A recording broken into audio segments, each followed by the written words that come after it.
Death is already behind bars, but they say they are not going to stop until he is formally convicted of this crime. Today, Richland County Sheriff Leon Lott identified remains along with the coroner of Adriana Laster, a woman who disappeared 12 years ago. Now, they also announced an arrest in her death. Again, that man, one that is no stranger to News 19 viewers. Walker Lawson has been following this story all day and joins us now live with the latest from Elgin, which is where Adriana was found. Walker.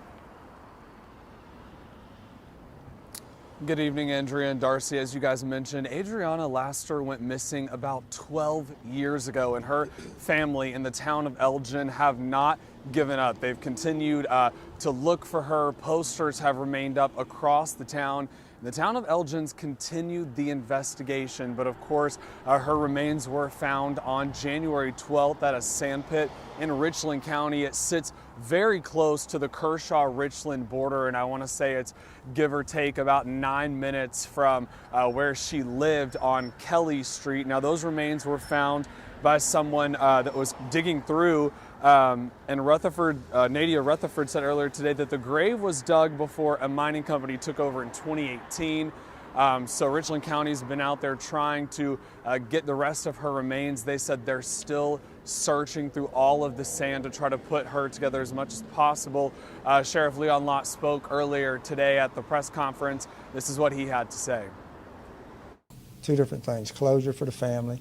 The coroner's talked with Adriana's family and has given them as much information as she has. And Freddie Grant knows that we're coming for him and going to have another warrant served on him. So a monster continues to haunt this community. And when I say this community, Gabby's death just didn't touch those here in Columbia, in Northeast Columbia. It was throughout the state, throughout this nation. And Adriana's case was the same way.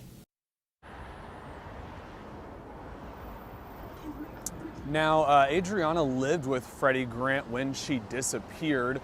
They lived on Kelly Street together. Now, coming up tonight at 6, we're going to hear from Adriana's family, who spoke with us over Zoom. We're also going to hear from the mayor, who says this brings some form of closure to the town, but they will keep fighting for this family to get justice. Reporting in Elgin, Walker Lawson, News 19 WLTX.